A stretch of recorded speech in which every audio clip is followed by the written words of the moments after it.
e de repente todo mundo parou. A polícia havia indicado que tinha acabado de acontecer eles chamaram de assalto ou algo assim, e que estavam fechando o museu. É um tipo de assalto à luz do dia que ninguém espera. Uma quadrilha de ladrões atacando o Louvre bem debaixo do nariz de todo mundo, 100 milhões de dólares em joias da coroa desaparecendo em minutos. E agora, um novo vídeo supostamente mostra os ladrões descendo pela lateral do museu. A diretora do Louvre reconheceu uma, abre aspas, terrível falha e até ofereceu sua renúncia. E daqui a pouco vou conversar com alguém que estava realmente lá, um agente do FBI que viu tudo acontecer dentro do museu. Estamos no caso apresentado pela Law and Crime. Eu sou Chris Stewart.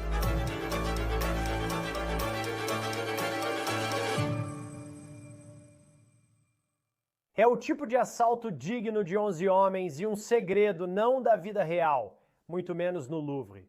Um grupo de ladrões executou um dos roubos a museu mais ousados do século durante o dia, levando joias da coroa da França avaliadas em 100 milhões de dólares, a poucos passos da Mona Lisa. E agora estamos vendo um novo vídeo impressionante que parece mostrar a fuga lenta deles. Literalmente descendo pela lateral do Louvre em um elevador de construção, bem na frente de turistas desavisados. Eles não estavam correndo e nem se escondendo, mas essa não é a única reviravolta.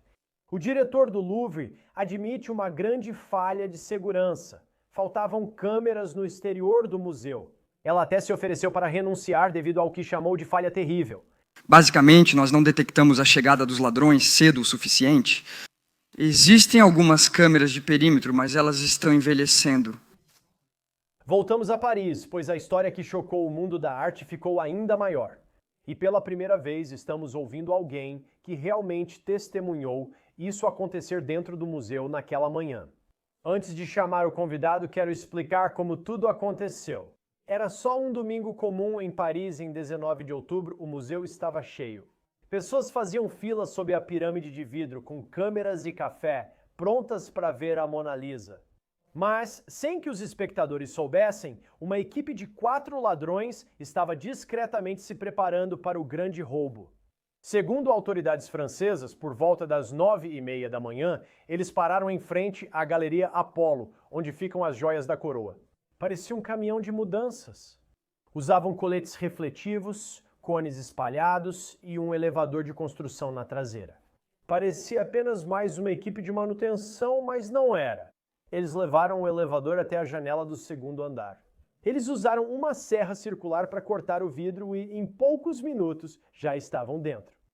Os alarmes até dispararam, mas não há tempo. O diretor do Louvre, Lourenço Descartes, admitiu depois que o museu não tinha cobertura total de vídeo ao redor do seu exterior, permitindo que os ladrões entrassem despercebidos até que fosse tarde demais. E isso deu aos ladrões tempo suficiente para executar o que os promotores chamaram de uma unidade de comando altamente organizada. Eles quebraram as vitrines, pegaram 8 joias reais e às 9h38 da manhã. Eles sumiram rapidamente, desceram de elevador, pegaram motos e sumiram antes da polícia chegar. Entre o que levaram, havia itens de valor inestimável. O colar e brincos de esmeralda da Imperatriz Maria Luísa, um broche de laço de diamante e a tiara de pérolas da Imperatriz Eugênia. O tipo de tesouro que o próprio Napoleão certa vez deu de presente à sua esposa, agora desaparecido em plena luz do dia. Peço desculpas se estou estragando o francês nesta história. Agora, a única coisa que restou. Uma coroa danificada, a coroa imperial de Eugênia, foi deixada no local durante a fuga. E quando parecia que não podia ficar mais inacreditável, novas imagens agora vieram à tona, supostamente mostrando os ladrões descendo lentamente do Louvre naquele elevador à vista de todos os turistas. Mas esse não é o único novo vídeo chamando a atenção. Outro vídeo, obtido pela emissora francesa BFM Televisão, parece mostrar alguém dentro da galeria Apollo do Louvre, vestindo um colete amarelo brilhante, bem ao lado de uma vitrine de vidro. Possivelmente enquanto o roubo estava acontecendo. Agora é curto e tremido, mas pode ser o primeiro olhar real sobre o assalto por dentro. Enquanto isso, os investigadores podem finalmente ter sua primeira grande pista. A polícia afirma ter encontrado DNA em um capacete e luvas deixados na cena. Agora eles testam na esperança de obter uma correspondência. Então, em apenas alguns minutos, vamos receber alguém que sabe exatamente o que é necessário para rastrear ladrões de arte. Um ex-agente do FBI que realmente presenciou o caos em primeira mão. Mas antes de chegarmos lá, vamos falar exatamente sobre o que os ladrões levaram. Com certeza existe um valor para isso, mas quando estamos falando desses itens, eles são inestimáveis. Não eram apenas joias, eram peças de história. De acordo com os promotores de Paris, o valor total das joias está estimado em 88 milhões de euros. Isso equivale a cerca de 102 milhões de dólares americanos. O que eles levaram nesses 7 minutos parece um inventário real. Primeiro, o conjunto de diamante e safira usado pela Rainha Maria Amélia e pela Rainha Hortência, um par completo que incluía uma tiara e um colar. A diadema sozinha tem 24 safiras de salão, cercadas por mais de 1000 diamantes. Tão intrincada que partes podem ser usadas como broches. Há também o conjunto de colar e brincos de esmeralda que Napoleão presenteou à sua segunda esposa, Maria Luísa da Áustria. 32 esmeraldas lapidadas à mão, cercadas por mais de 1.100 diamantes. Eles inicialmente pegaram 9 itens, mas um foi recuperado, o que significa que 8 itens que eles pegaram ainda estão desaparecidos. Especialistas temem que eles nunca mais sejam vistos. Se os ladrões derretem os itens ou removem as pedras para venda, as peças perdem seu valor inestimável. Agora, após o caos do roubo de domingo, o vidro quebrado, as vitrines vazias e as manchetes mundiais, o Louvre reabriu. Desde quarta-feira, 22 de outubro, visitantes voltam a formar filas sob a famosa pirâmide de vidro. A mesma que foi isolada há poucos dias com fita policial. A Galeria Apollo, onde houve o roubo das joias, segue fechada, mas o museu voltou a funcionar das 9 horas às 21 horas. Enquanto isso, nas câmaras do Senado francês, algo diferente ocorria. No mesmo dia, a diretora do museu, Laurence Descartes, foi ao Senado francês para falar sobre o roubo. Ela foi direta, chamou o roubo das joias da coroa à luz do dia de falha terrível e assumiu total responsabilidade. Ela se ofereceu para renunciar, mas o ministro da Cultura recusou. Descartes confirmou que, dentro do museu, os alarmes e câmeras funcionaram perfeitamente, mas do lado de fora foi onde estavam os pontos fracos, e foi lá que os ladrões agiram. Ela afirmou que certas câmeras do perímetro estão antigas e não cobrem todas as fachadas. Crucialmente, a varanda da Galeria Apollo, onde o roubo aconteceu, não estava sob vigilância nenhuma. Nas palavras dela, basicamente, nós não detectamos a chegada dos ladrões cedo o suficiente. Existem algumas câmeras de perímetro, mas elas estão envelhecidas, mas a vigilância é insuficiente e não cobre todas as fachadas do Louvre. Infelizmente, no lado da Galeria Apollo, a única câmera instalada está direcionada para o oeste. E portanto, não cobria a varanda envolvida na invasão. Descartes também sugere que a instalação de barreiras ajudaria a manter veículos afastados do perímetro do museu, e até cogitou uma delegacia de polícia dentro do Louvre. E falando em mudanças, no início deste ano, o presidente francês Emmanuel Macron anunciou o que parece ser um plano muito necessário de reformas para o museu. Ele apresentou o projeto Nova Renascença do Louvre, um plano de 10 anos para expandir e modernizar o museu. Os principais pontos incluem uma nova entrada, uma sala dedicada e climatizada para a Mona Lisa, espaços subterrâneos modernizados e uma melhor circulação de visitantes por todo o museu. O diretor Descartes destaca a necessidade de melhorias devido a ameaças à infraestrutura do museu, como vazamentos, variações de temperatura e ruídos.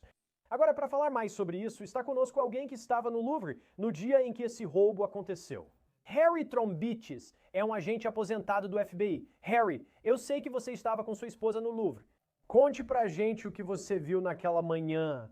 Bem, estávamos lá para, acho que uma espécie de tour privado, um tour em grupo pequeno. E claro, chegamos cedo. Então, estávamos ali parados, dentro do terreno do Louvre.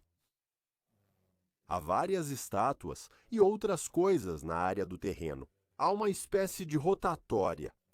Nós estávamos parados, esperando nosso pequeno grupo chegar.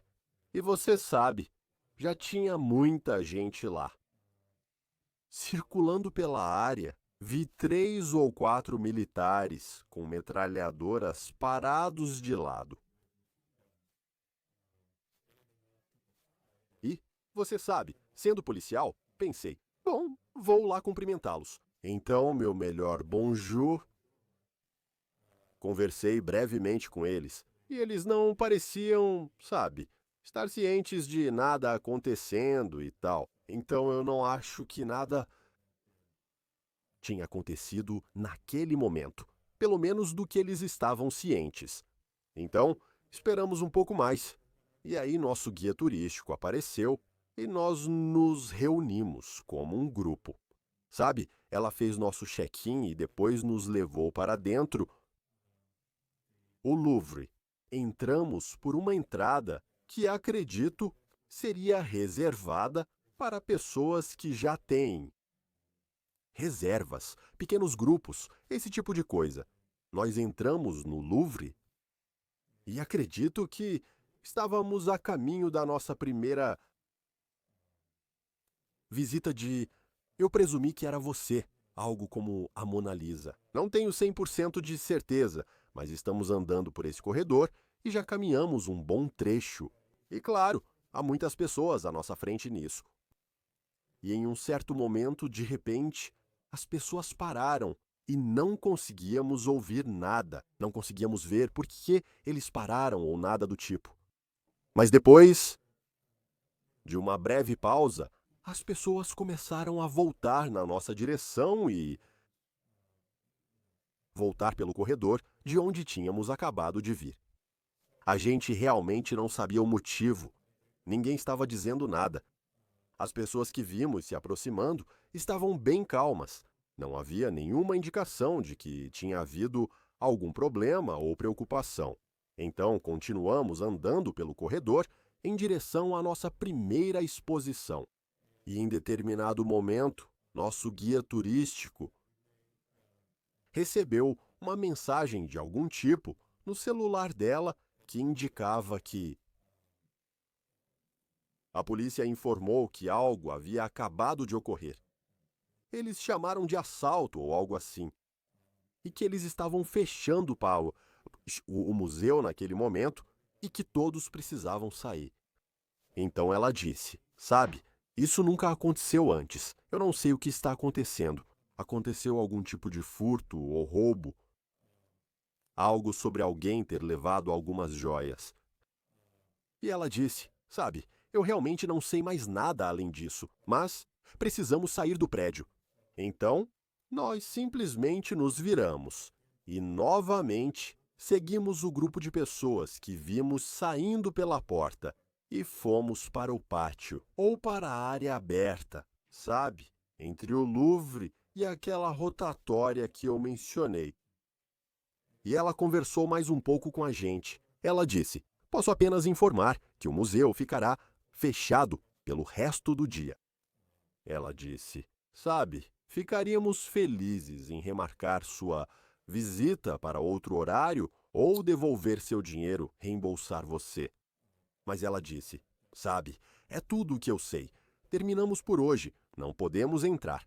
Então, nesse momento, meio que nos separamos como grupo. E minha esposa e eu sabíamos que teríamos que pegar algum tipo de transporte de volta para o hotel. Então, eu não queria chamar, sabe, um Uber ali mesmo. Quis caminhar e me afastar porque havia milhares de pessoas ao redor.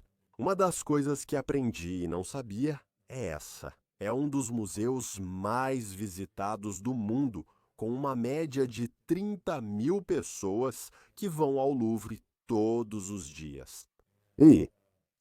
Então, de qualquer forma, continuamos andando até uma área onde era um bom lugar para chamar o Uber. E não ouvimos mais nada sobre isso. Estou checando meu celular para ver as notícias. Estão lá. O melhor que consegui descobrir foi que, novamente, houve algum tipo de invasão e roubaram as joias da coroa francesa. Nenhuma indicação. Nesse momento, acho que ouvi que havia 4 pessoas supostamente envolvidas, mas talvez tenham fugido de moto. Isso realmente fez muito sentido para mim, porque já dirigi ou peguei Uber naquela área lá. Os carros têm 2 faixas. É bem lotado. Então, se eles tivessem tentado escapar em um veículo, eu imagino que teriam tido dificuldade para fugir. Mas as motocicletas lá em Paris são... Quero dizer, eles estão passando entre os carros, estão fazendo corredor, estão zigue-zagueando e, olha, eles vão bem rápido entre os carros e tudo mais. Então isso fez muito sentido para mim. Se você quisesse fugir do Louvre em uma maneira rápida, a motocicleta fazia mais sentido nisso. Então, sabe, mais uma vez continuamos e voltamos para o nosso hotel, em que estávamos hospedados, e descobrimos um pouco mais de informação, não muita. Mas isso basicamente resume o que vimos. Uau, quero dizer. Pensar, quero dizer, quando você descobre o que realmente era. E então, tenho certeza. Como ex-agente do FBI, você ouve sobre, acho que todo o plano detalhado que eles supostamente tinham para fazer tudo isso. O que mais chama a sua atenção nisso? Acho que ficaram 7 minutos lá dentro e saíram. Eles conseguiram fugir com cerca de 100 milhões de dólares em joias e relíquias históricas francesas. Quero dizer, são itens que não têm preço, mas o valor estimado é de 100 milhões de dólares. Eles saem, descem por uma espécie de elevador que nem se move tão rápido assim, e depois pegam as bicicletas e vão embora. Quero dizer, o que mais te chama a atenção sobre como eles conseguiram executar esse plano? Bem, ficou claro para mim que eles claramente tinham um plano bem pensado, quero dizer. Eles conheciam a área. É por isso que eu estava pensando, talvez fosse meio que um trabalho interno. Ou eles eram tão familiarizados, tinham pesquisado e, sabe, já estiveram naquele local muitas vezes antes. Então eles sabiam exatamente o esquema de segurança onde precisavam ir. Pelo que eu entendi, eles realmente roubaram um caminhão guindaste no dia anterior e levaram isso para o local. Eu achava que aquele caminhão estava lá por causa de uma obra anterior e que aparentemente, sabe, estou descobrindo agora que, na verdade, ele foi roubado alguns dias antes de uma empresa e levado para o local. Eles sabiam exatamente onde precisavam estar, sabiam quais ferramentas precisavam para invadir a galeria de Apolo ali no 2º andar. E eles tinham as ferramentas certas para entrar no compartimento de vidro onde as joias estavam localizadas. Então, para mim, de novo, realmente, parecia que era um trabalho interno, pessoas que eram muito familiarizadas com a disposição das coisas. Eles podem ter feito 1 ou 2 testes antes, para ter certeza de que entendiam tudo o que precisavam fazer e onde a segurança estaria. E para eles conseguirem fazer isso enquanto o museu estava aberto, foi algo que me deixou perplexo. Quer dizer, eu entenderia se fosse antes, mas com todas aquelas pessoas circulando ali, eu fiquei absolutamente surpreso. E sabe, mais uma vez, eu continuo acreditando. Foi um trabalho interno.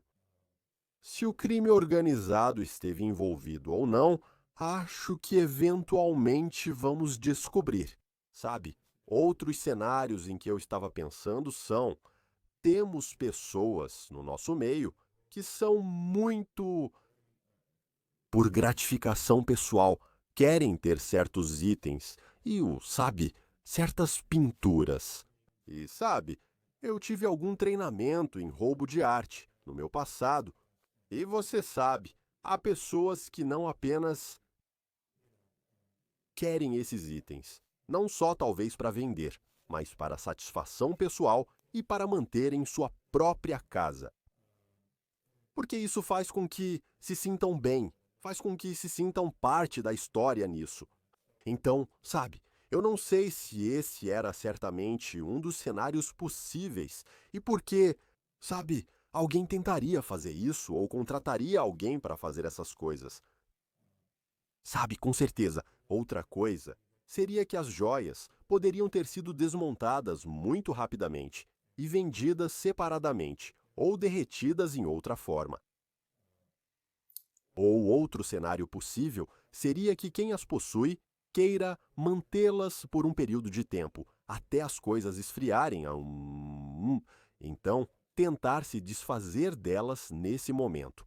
Então, de novo, acho que vamos descobrir. Eu queria fazer parte da investigação, mas infelizmente não faço. Mas você sabe, fiquei perplexo com a precisão deles, ainda mais porque ficaram lá, só cerca de 7 minutos. E tudo levou 7 minutos, talvez 4 minutos, lá dentro. E consegui sair impune disso. Eu questiono, sabe, como todo mundo, a segurança que estava presente, como algo tão valioso poderia, sabe, ser tão desprotegido. Acho que é isso. E, de novo, tudo isso me surpreendeu, como eles conseguiram fazer isso.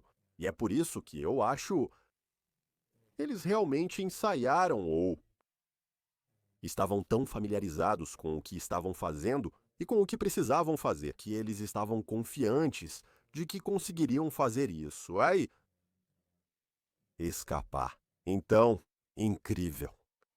É, realmente, porque eu também acho, sabe? O diretor do Louvre, após o ocorrido, disse que algumas câmeras não funcionavam por estarem envelhecendo e parece que eles sabiam onde ficar fora de vista ou onde havia vulnerabilidades. No Louvre que você a ponto de talvez ser um trabalho interno. Só alguém que conhecesse a segurança do Louvre saberia disso. Quanto às relíquias e aos diamantes, porque a complexidade de alguns desses itens, um deles tem 1000 diamantes. Eu esqueço de qual monarca francês era, mas você sabe, você pensa em... Se a Mona Lisa fosse roubada, não teria tanto valor se fosse cortada em 4 partes. Mas, nesse caso, há tantas peças valiosas que formam uma coroa ou uma tiara, seja lá o que for. Pelo que você sabe como membro das forças de segurança, como você rastreia algo assim? Tipo, por onde você começa? Onde? Se você está no Louvre e faz parte dessa investigação, sabe o que você faz para tentar encontrar esses itens? Bem, eu acho que, sabe, você tem uma investigação multifacetada. Em primeiro lugar, você sabe na própria cena do crime e você está procurando por cabelos, fibras e DNA e aparentemente eles encontraram algum DNA nisso, então você quer processar isso o mais rápido possível.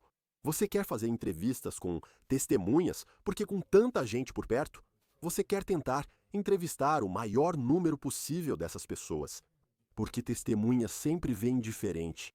Você está tentando montar as peças do quebra-cabeça. Quanto mais pessoas você conversa, mais informações obtém para completar o quebra-cabeça. Então, com certeza, você quer entrevistar todo mundo que estava na área naquele momento, pessoas de fora também, que talvez tenham visto o caminhão chegar com o guindaste e viram a fuga.